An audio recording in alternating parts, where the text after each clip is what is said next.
লৌকিক যে পড়াশোনা করি এগুলো তো আমাদের তো জরুরি আছে, কিন্তু আধ্যাত্মিক পড়াশোনা, আধ্যাত্মিকতা ব্যাপারটা কি সেটা বলবেন আমাদের যিনি স্পিকার আছেন, উনি বলবেন যে ব্যাপারটা কি জিনিস এবং সেটা করার দরকার কেন, আমাদের এই যে আধ্যাত্মিকতা এই ব্যাপারটা জানলে আমাদের কি উপকার হবে আমাদের জীবনে, বা এটা প্রয়োজন কি আছে আমাদের জীবনে।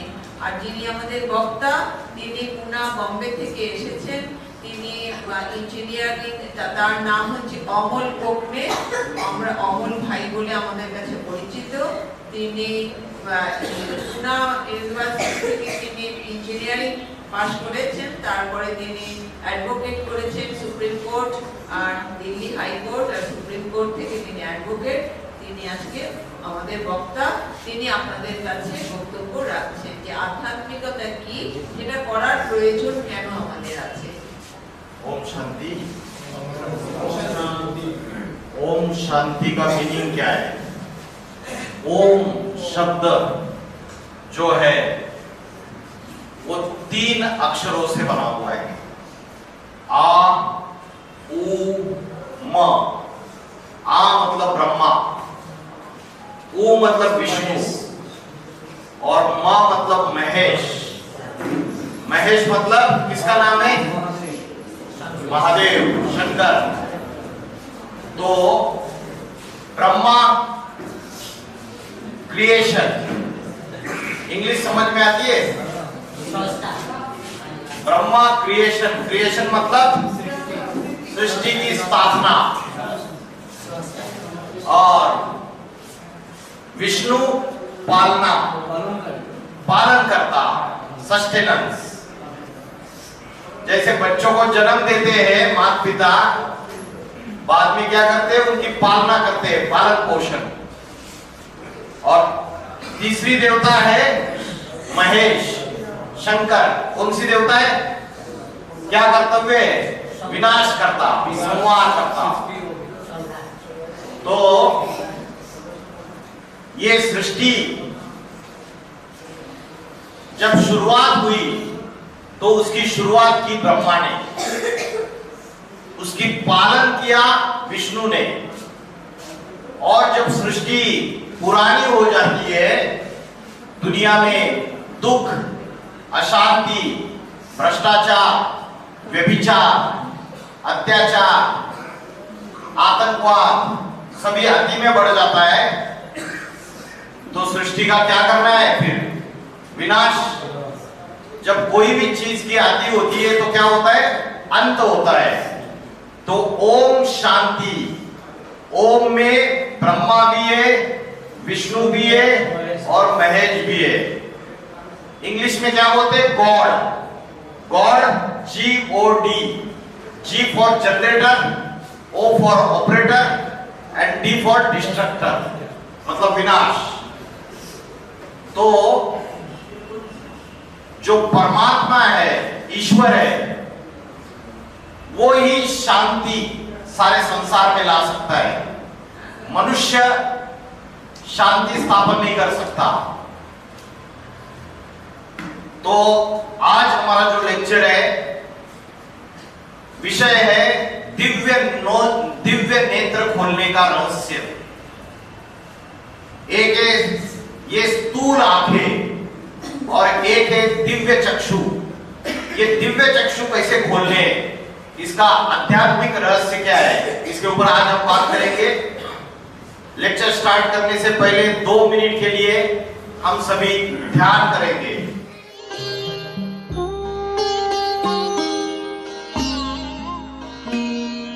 ज्योति बिंदु परमात्मा से है मेरी आत्मा, अब चल कर ले मिलन। परमानंद का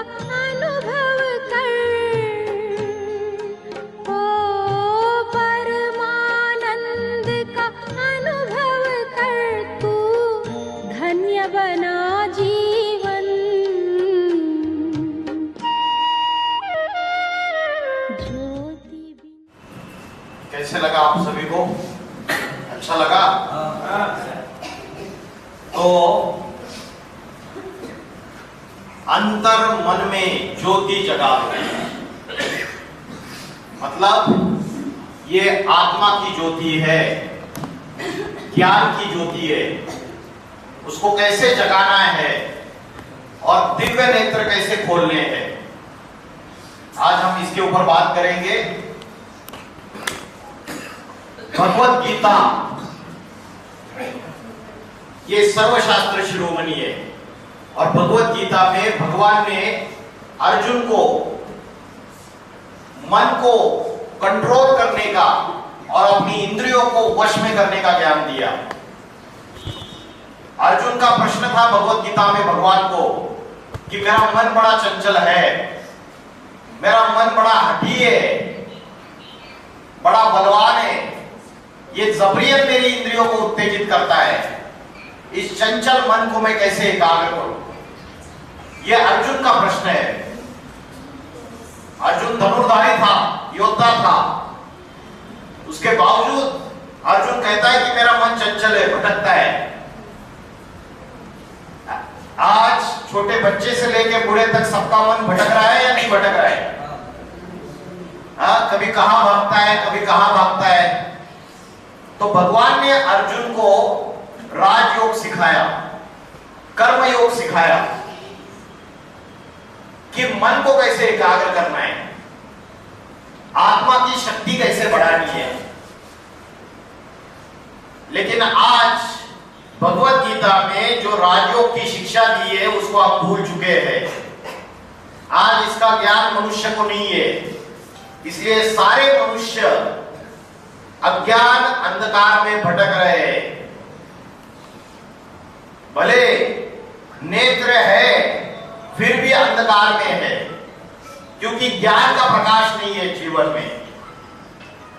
ज्ञान का प्रकाश जीवन में जो धारण करना है, ज्ञान की शक्ति जो जीवन में धारण करनी है, इसका अभ्यास भगवत गीता में भगवान ने अर्जुन को बताया।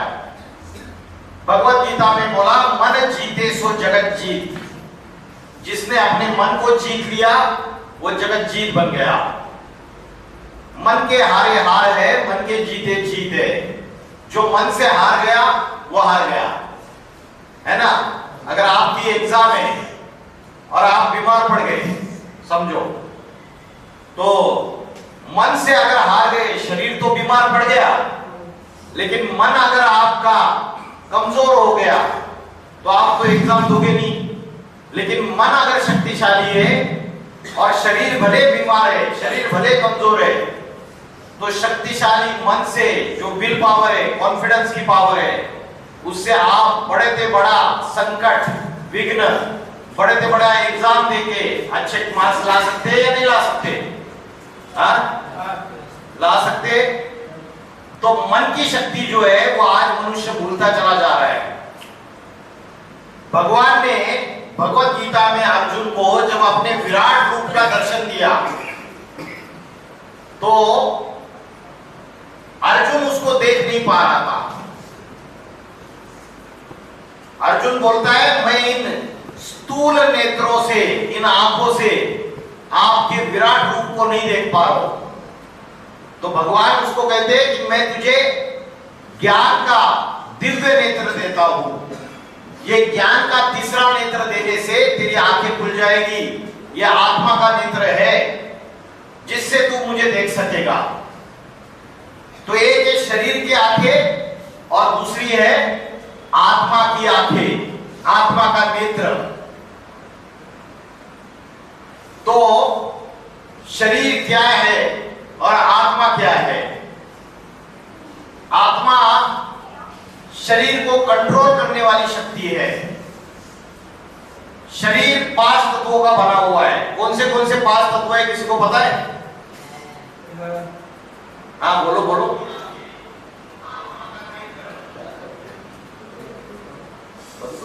माटी, जल, आकाश, अग्नि, वायु। हाँ, जल, अग्नि, वायु, पृथ्वी और आकाश, ये 5 तत्व है जिससे शरीर बना हुआ है। मिट्टी का पुतला है, मिट्टी में मिल जाता है, इसलिए मरने के बाद क्या करते हैं?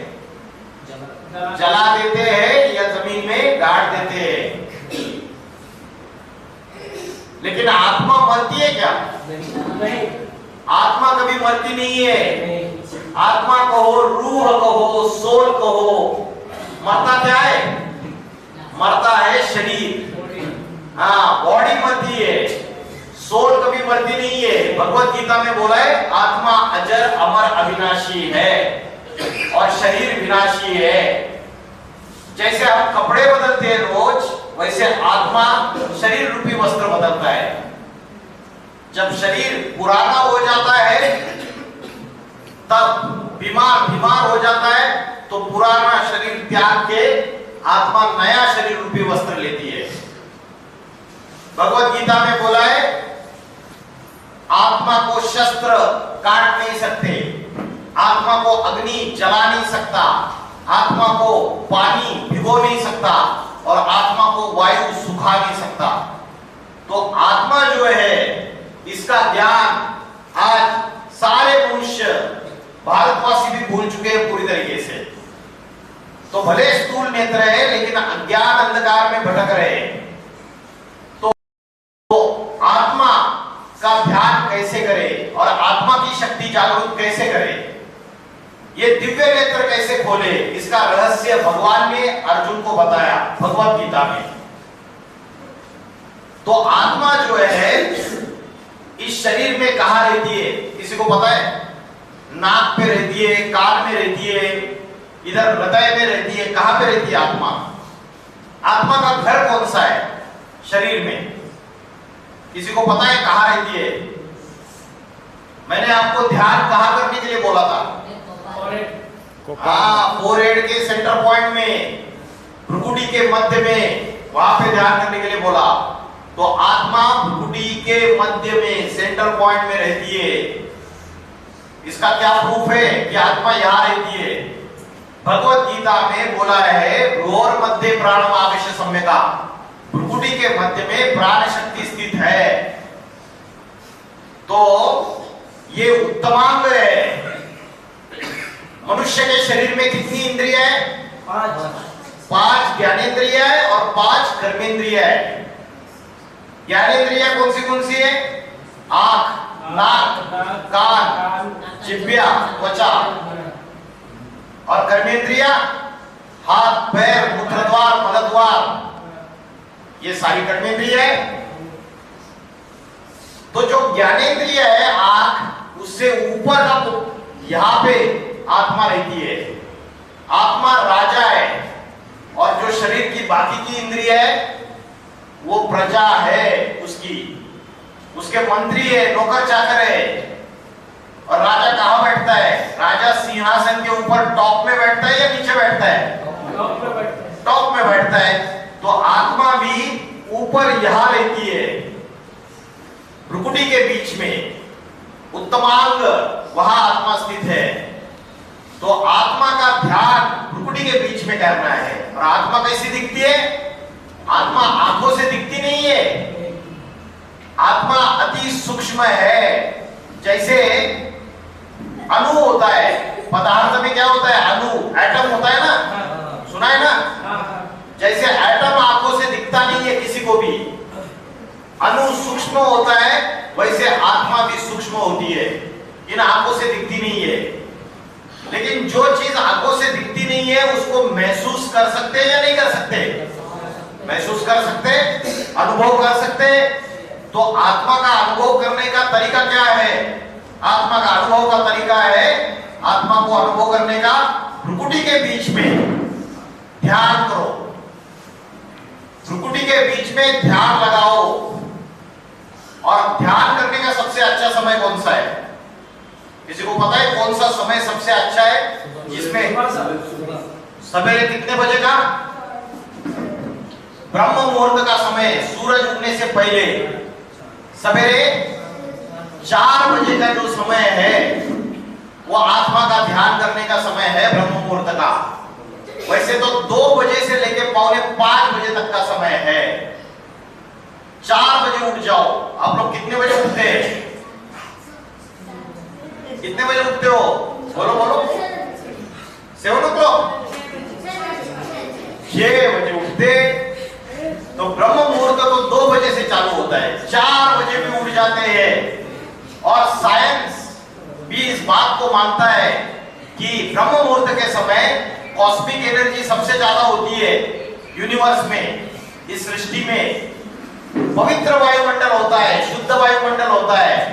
उस समय अगर आप मन को एकाग्र करने का अभ्यास करेंगे, आत्मा का ध्यान करने का अभ्यास करेंगे, तो आपको दिव्य शक्ति मिलेगी, हल्कापन महसूस होगा, खुशी आएगी, नेचुरल शांति मिलेगी, नेचुरल हैप्पीनेस, आनंद मिलेगा। तो आत्मा कहां रहती है? मैंने बताया कहां रहती है आत्मा? भ्रुकुटी के बीच में। अच्छा, आपको पता है बंदूक से गोली मार दी किसी को, है ना, किसी के पेट में मार दी, छाती में मार दी 20-30 गोली, फिर भी वो तुरंत मरता नहीं है। लेकिन एक ही गोली या सेंटर पॉइंट में मार दी तो 1 सेकंड में शरीर खलास, क्योंकि आत्मा का वो घर है। और आत्मा चली गई तो शरीर कुछ काम का नहीं है। बिना शरीर के आत्मा कुछ काम नहीं कर सकती, और बिना आत्मा के शरीर कुछ काम नहीं कर सकता।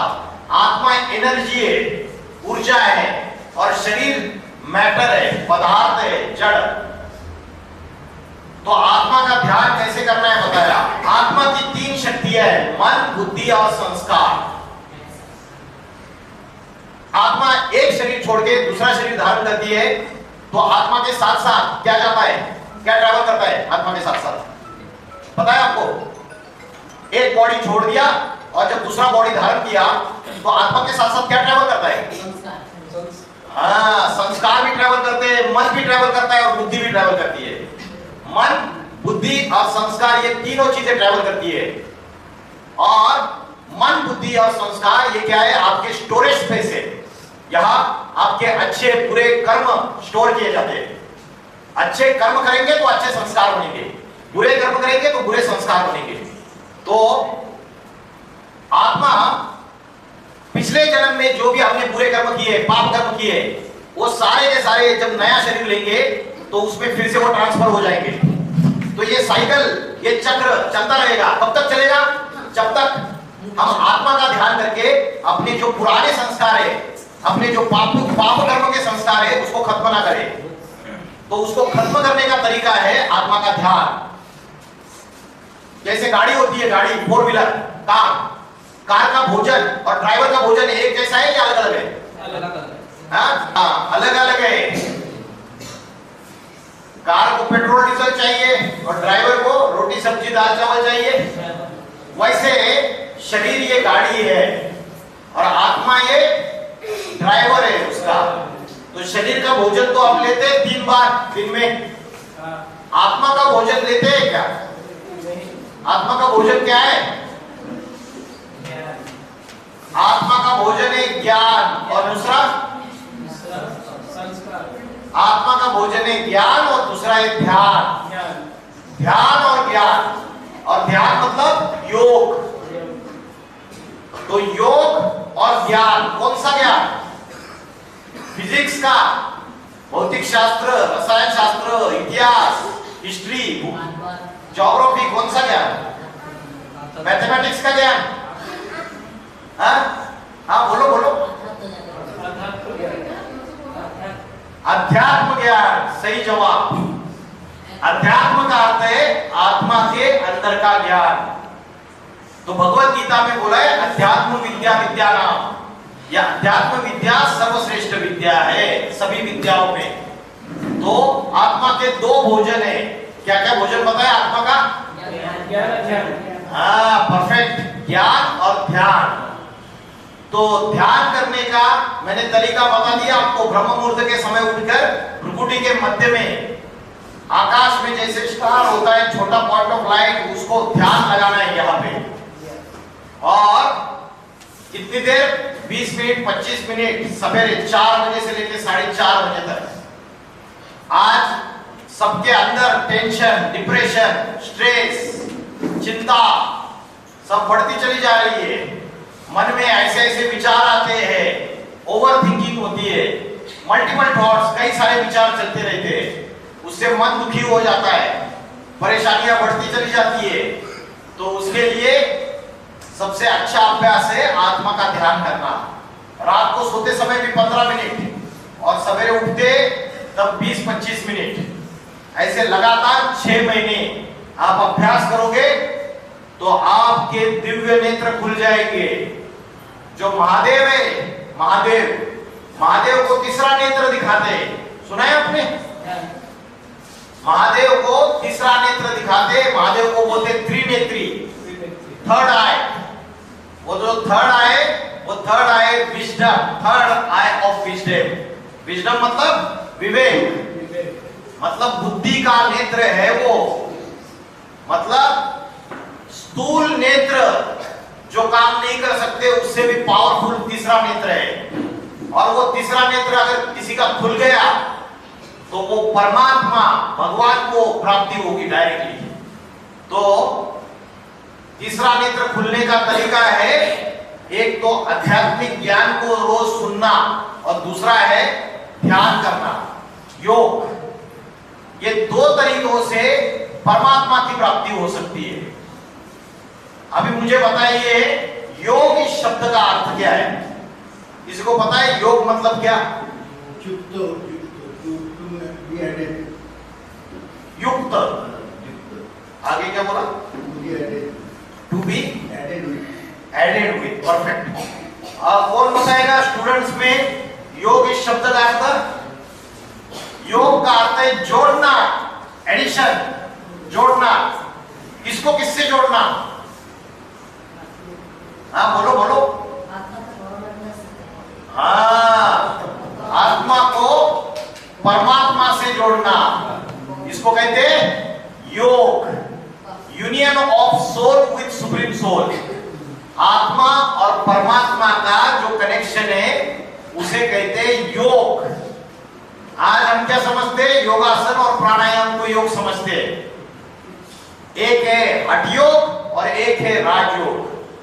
तो परमात्मा का जो कनेक्शन है वो योग है आत्मा से। और राजयोग क्या है?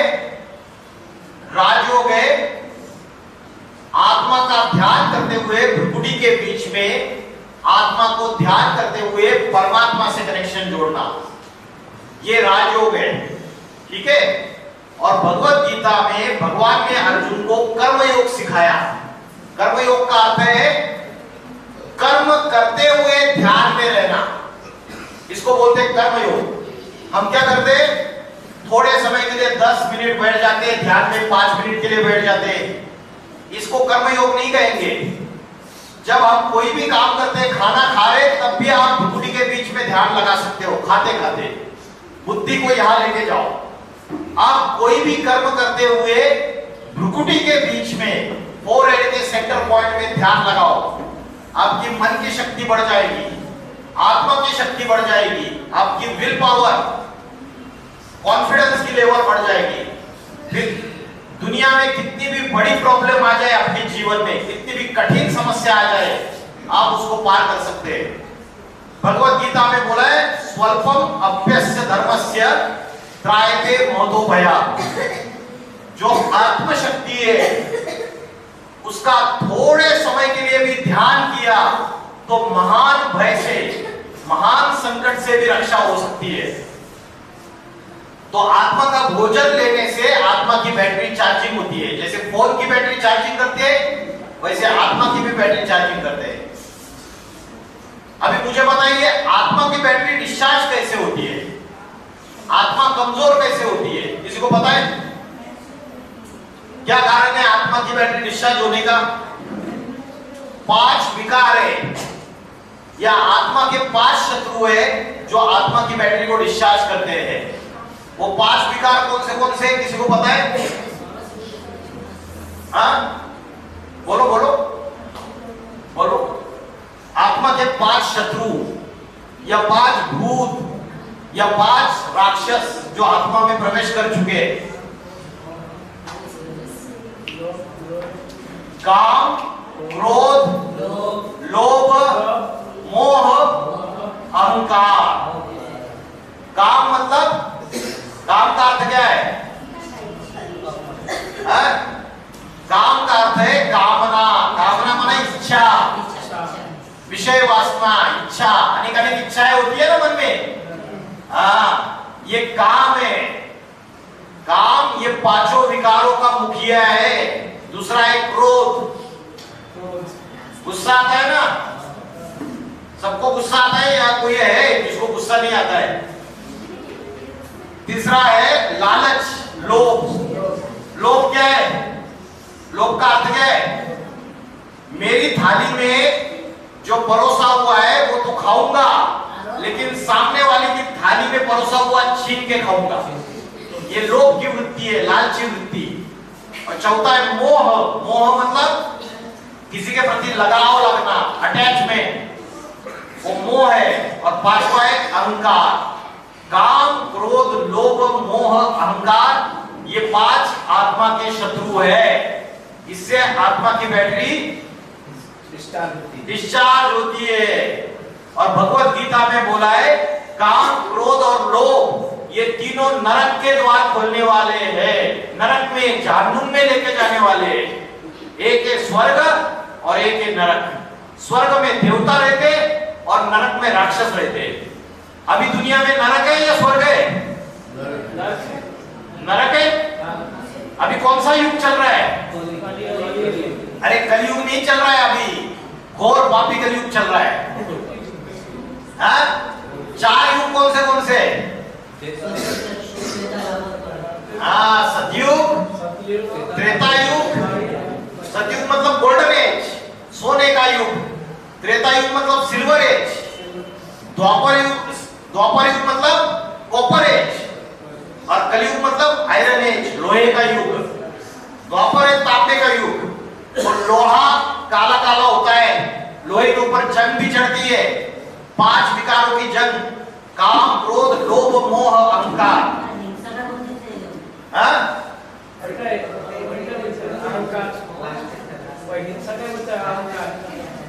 क्या बोल रहे हो? हिंसा, वायलेंस। तो हिंसा जो है, जो काम विकार है, क्रोध है, लोभ है, ये पांचों विकार है आत्मा के अंदर।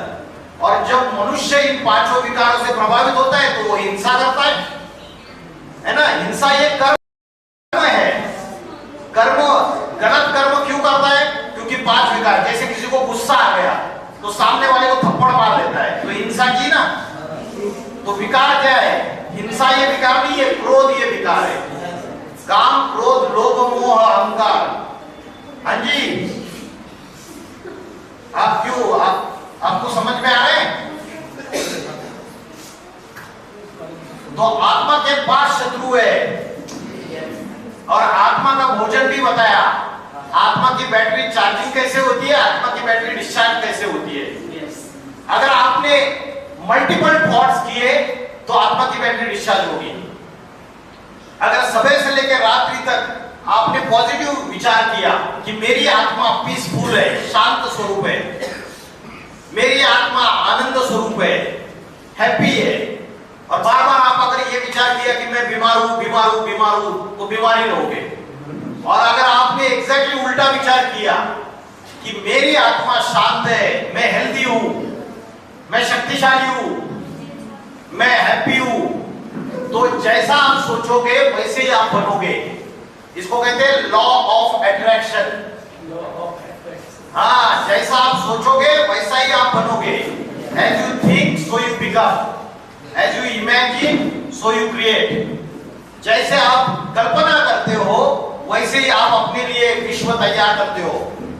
तो आत्मा कहाँ रहती है, आत्मा का घर कौन सा है, आत्मा का ध्यान कैसे करना है, आत्मा का भोजन क्या है, आत्मा के पास शत्रु कौन से है, इसके बारे में हमने जानकारी ली। योग इस शब्द का अर्थ क्या है, क्या बताया योग इस शब्द का अर्थ? जोड़ना। किसको किससे जोड़ना? आत्मा परमात्मा।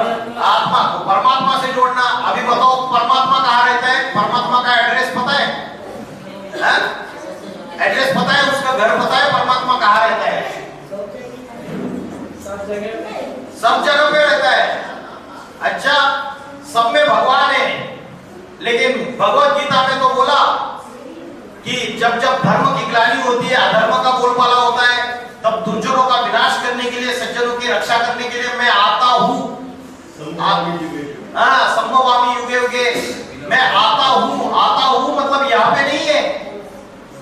आता हूँ तो कहां से आता है? कहां रहने वाला है वो? अरे भगवत गीता में बोला जहां सूर्य चंद्र तारों की रोशनी नहीं पहुंच सकती, उस ब्रह्मलोक का, परम धाम का मैं रहने वाला हूं। और मुस्लिम लोग क्या मानते हैं? खुदा फर्श का नहीं, खुदा अर्श का रहने वाला है, खुदा सातवें आसमान का रहने वाला है। और क्रिश्चियन लोग बोलते हैं supreme soul lives in the supreme abode. जो परमात्मा है वो सेवन स्काई में रहने वाला है, सूरज चांद सितारों से परे। तो भगवान का एड्रेस तो पता चला, और डॉक्टर भी बोलता है कि ऊपर वाला चाहेगा तो पेशेंट ठीक हो जाएगा, मैंने तो मेरा काम कर लिया। तो भगवान ऊपर वाला है। अच्छा मुझे ये बताओ, ऊपर वाले का नीचे आता है या नहीं आता है? 4 युगों में, सतयुग, त्रेता युग, द्वापर युग, कलयुग, उसमें वो ऊपर वाला कभी नीचे आता है या नहीं आता है? कब आता है?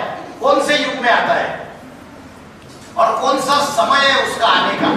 टाइमिंग क्या है उसका आने का? अभी बताया मैंने क्या टाइमिंग है उसका आने का। जब जब धर्म की ग्लानि होती है, अधर्म का बोलबाला होता है, तब दुर्जनों का विनाश करने के लिए, सज्जनों की रक्षा करने के लिए मैं आता हूं। तो अभी मुझे बताइए, कलयुग में जो घोर पापी कलयुग चल रहा है, इसमें धर्म की ग्लानि हुई या नहीं हुई? हुई है। अधर्म का बोलबाला हुआ है सभी जगह, झगड़े फसाद, झगड़े डंडे चल रहे, देश आपस में लड़ रहे, राज्य आपस में लड़ रहे, जाति आपस में लड़ रही है, कहीं भी सुख शांति नहीं है, आनंद नहीं है। और जो सुख है वो भी क्षणभंगुर सुख है, मोमेंटरी हैप्पीनेस है, सदा काल का सुख नहीं है, जिसको कहते हैं अतीन्द्रिय सुख। अतीन्द्रिय सुख मतलब जो इंद्रियों से परे का सुख है।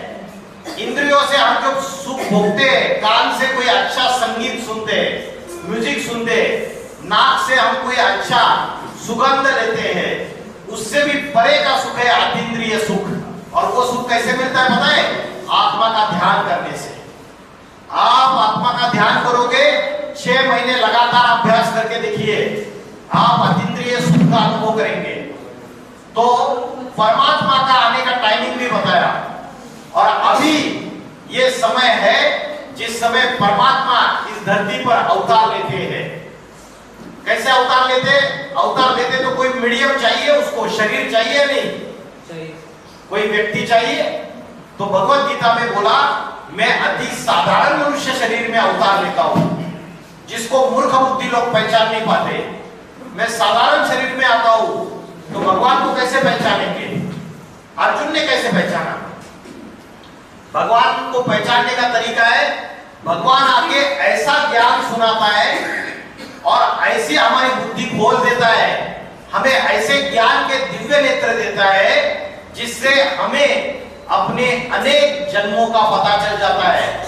मेरी आत्मा ने कितने जन्म लिए, कौन से जन्म लिए, द्वापर युग में कौन सा जन्म लिया, कलयुग में कौन से जन्म लिए, सतयुग में कौन सा जन्म लिया, त्रेता युग में कौन सा जन्म लिया, ये सारा ज्ञान परमात्मा के सिवाय कोई दे नहीं सकता। तो भगवान जब आता है तो हमारे दिव्य नेत्र ज्ञान के खोल देता है। तो भगवान आके जो ज्ञान सुनाता है, राजयोग की शिक्षा पढ़ाता है, उसके आधार से हमारी आत्मा जो है हमारे अनेक जन्मों को जान सकती है और आध्यात्मिक शक्ति हमारी जागृत हो सकती है। इसलिए भ्रुकुटी के बीच में इसको बोलते हैं अज्ञा चक्र। बोलते जब आपका तीसरा नेत्र खुल जाएगा, थर्ड आई एक्टिवेट हो जाएगा, तो आपको क्या मिल जाएगा? स्पिरिचुअली एनलाइटमेंट हो जाएंगे, परमानंद मिल जाएगा, ऐसी आध्यात्मिक शक्ति प्राप्त हो जाएगी। आपके अंदर कि आप कर्म करते हुए हमेशा ध्यान गुण अवस्था में रहोगे, आपके अंदर दैवी गुण आ जाएंगे। तो कलयुग बदलने के बाद कौन सा युग आता है? कौन सा युग आएगा कलयुग बदलने के बाद? सतयुग। सतयुग को बोलते हैं राम राज्य, सतयुग को बोलते हैं स्वर्ग, वैकुंठ। मुस्लिम लोग बोलते हैं जन्नत, क्रिश्चियन लोग बोलते हैं पैराडाइज, हेवन। तो सतयुग और कलयुग में क्या फर्क है पता है? कलयुग जो है पापी युग है और सतयुग है पावन युग। सतयुग में एक धर्म, एक राज्य, एक भाषा, एक जाति, और कलयुग में अनेक धर्म, अनेक जातियां, अनेक राज्य। और कलयुग कलह क्लेश का युग है। सतयुग में कोई कलह क्लेश नहीं है, झगड़ा नहीं है, डंडा नहीं है, सुख ही सुख का राज्य है। 100% पीस एंड हैप्पीनेस, सुख और शांति का राज्य है सतयुग। और कलयुग है दुख और अशांति का राज्य। तो अभी जो समय चल रहा है वो परिवर्तन का समय चल रहा है, और ये परिवर्तन कौन लाता है? आज का जो राजनेता है, जो पॉलिटिकल लीडर है, राजनेता मतलब पता है देश के जो मंत्री है, वो परिवर्तन ला सकते हैं क्या? दुनिया में से पाप खत्म कर सकते हैं क्या? बताओ। दुनिया में जो भी अत्याचार चल रहा है, भ्रष्टाचार चल रहा है, वो सारा खत्म कर सकते? नहीं कर सकते। अच्छा, हमने जिनको हीरो बनाया है, जो आज जो अलग अलग मूवीज आते हैं, गाने गाने वाले हीरो है, क्रिकेटर है, ये बदल सकते हैं क्या दुनिया को? वो भी नहीं बदल सकते। तो दुनिया को बदलने वाला, पापी दुनिया से पावन दुनिया बनाने वाला सिर्फ परमात्मा है। उसको शिव कहो, ईश्वर कहो, अल्लाह कहो, खुदा कहो, भगवान कहो या गॉड कहो, वो एक परम सत्ता है, वो परम सत्य है। इसलिए उसको कहते हैं सत्यम शिवम सुंदरम। God is truth, God is one. तो परमात्मा का आने का समय ये कलयुग का लास्ट समय होता है। अभी कलयुग का लास्ट समय है। इसको कैसे, इसका प्रूफ क्या है, कोई बताएगा? आज दुनिया में जो समय चल रहा है, कभी भी तीसरा विश्व युद्ध चालू हो सकता है। पता है आपको ये बात? Third world war. और अगर थर्ड वर्ल्ड वॉर चालू हो जाएगी तो दुनिया में न्यूक्लियर वॉर होगी। क्योंकि आज से 80 साल पहले मनुष्य ने एटम बॉम्ब का निर्माण कर दिया। एटम बॉम्ब जानते हो? एटम बॉम्ब, न्यूक्लियर वेपन्स की निर्माण कर लिया। और आज 2025 चल रहा है, इसमें छोटे से छोटे देशों के पास आज एटम बॉम्ब, न्यूक्लियर वेपन है। और अगर तीसरा विश्व युद्ध हुआ तो न्यूक्लियर वॉर होगी, एटम बॉम्ब का विस्फोट होगा। और एटम बॉम्ब का विस्फोट होगा तो क्या होगा? धरती का टेम्परेचर बढ़ेगा या घटेगा? टेम्परेचर बढ़ेगा। और धरती का टेम्परेचर बढ़ गया तो क्या होगा? उत्तर ध्रुव और दक्षिण ध्रुव में जो बर्फ के पहाड़ है वो पिघल जाएंगे। उत्तर ध्रुव और दक्षिण ध्रुव में बर्फ के पहाड़े बड़े बड़े, ग्लेशियर्स बोलते हैं उसको, वो पिघल जाएंगे। पिघलने से क्या होगा?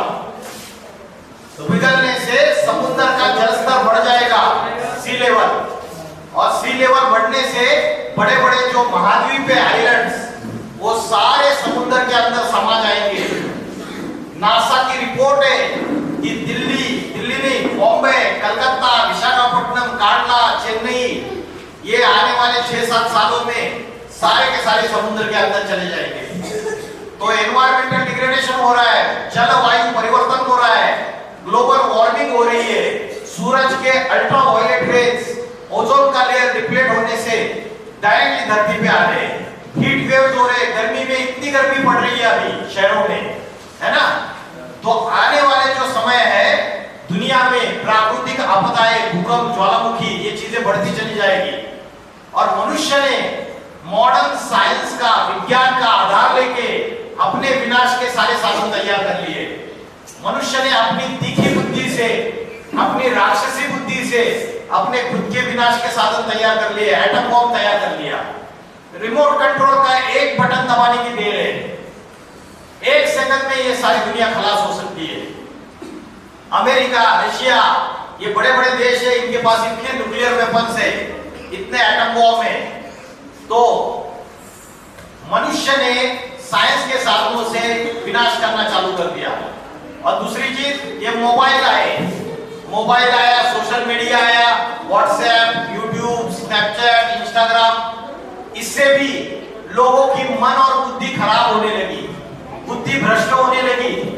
तो मन बुद्धि का भी विनाश हो रहा है अभी, और बाहर की दुनिया में भी विनाश हो रहा है, दोनों तरफ से विनाश हो रहा है। तो कलयुग से परिवर्तन का समय जो है वो अभी चल रहा है, अभी सुधरने का समय चल रहा है। जैसे शरीर का मैला साफ करने के लिए हम क्या करते हैं, सवेरे सवेरे स्नान करते हैं, वैसे मन, बुद्धि और आत्मा का मैला साफ करने के लिए हमें ज्ञान स्नान करना चाहिए। रोज आध्यात्मिक ज्ञान सुनना चाहिए। अच्छे विचार आएंगे तो नकारात्मक विचार, निगेटिव संकल्प, व्यर्थ विचार भाग जाएंगे। तो ज्ञान जल जो है उसको अगर हमने स्नान किया तो हमारी आत्मशुद्धि हो सकती है। तो अभी जो समय है, इस समय परमात्मा अति साधारण मनुष्य शरीर में अवतार ले चुके हैं। और भगवान जब आते हैं तो भगवान आके आध्यात्मिक ज्ञान सिखाते हैं गुरु के रूप में। इसलिए हम बोलते हैं गुरु ब्रह्मा, गुरु विष्णु, गुरु देवो महेश्वर, गुरु साक्षात परब्रह्मा। तो भगवान ने कभी तो ब्रह्मा के रूप में आके, शंकर के रूप में आके, विष्णु के रूप में आके ज्ञान दिया रहेगा, गुरु बन के, टीचर बन के आध्यात्मिक ज्ञान दिया रहेगा। तो ये आध्यात्मिक ज्ञान राजयोग की शिक्षा है। इस राजयोग की शिक्षा से हमारा मन, हमारी आत्मा की शुद्धि हो सकती है। और राजयोग की शिक्षा क्या है? ब्रह्म मुहूर्त के समय 4 बजे उठ जाओ, भ्रुकुटी के बीच में आत्मा का ध्यान करो, परमात्मा को याद करो, है ना।